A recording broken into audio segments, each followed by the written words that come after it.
আছেন সবাই? আমি তো বেশ ভালোই আছি। তো আজকে একাদশীর একটা ভিডিও আপনাদের সাথে শেয়ার করব।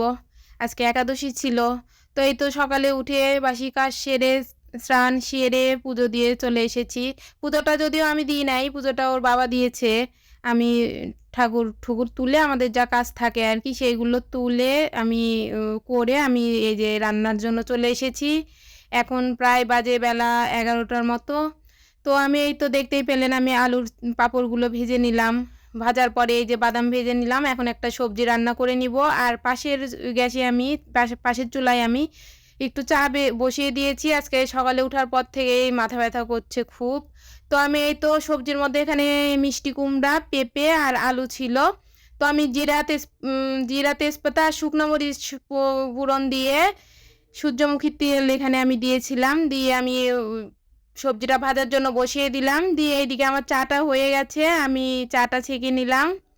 চা ছেঁকে নিয়ে এখন বসে চাটা আগে খাবো। এই যে সবজিটা আমার ভাজা হয়ে গেছে। আমি একটু সিদ্ধর জন্য জল দিয়ে চাটা খেয়ে তারপরে এই যে ফিরে এসেছি।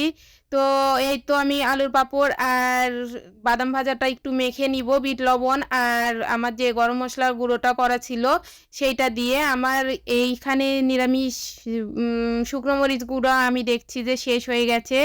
এখানে তো আনতে বলতে মনে নেই। তো আমি আজকে শুকনো মরিচ ছাড়াই আমি আলুর পাঁপড়টা মেখে নিলাম শুধু বিট লবণ আর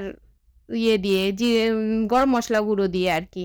তো এর মধ্যে আমার এই যে সবজিটাও রান্না কমপ্লিট। সবজিটাতে আমি কাঁচামরিচ দিয়েছিলাম পরে, আর নামানোর আগে একটু সামান্য পরিমাণ মিষ্টি দিয়েছি, চিনি আর কি দিয়েছি অল্প স্বাদ অনুযায়ী।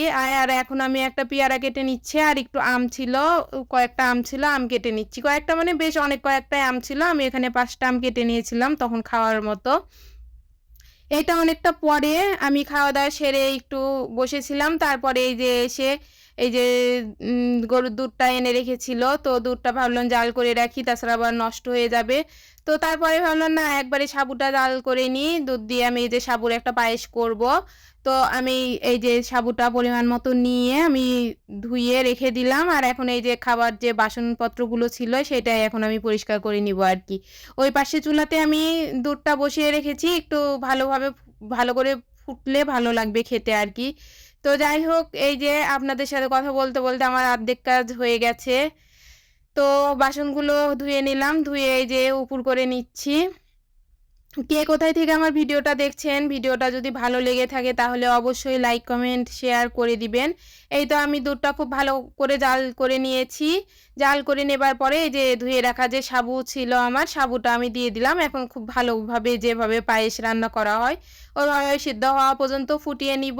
সিদ্ধ হবার পরে পরিমাণ মতো স্বাদ অনুযায়ী চিনি দিয়ে দিব। দিয়ে আমি সাবুর পায়েসটা নামিয়ে নিব। এইটা বিকাল টাইমে আমি একটু শসা আর পেয়ারা কেটে নিয়েছি, নিয়ে এটা একটু ভালোভাবে মেখে নিচ্ছি। তো এই পেয়ারা শসা খেতে খেতে আপনাদের কাছ থেকে বিদায় নিচ্ছি। টাটা।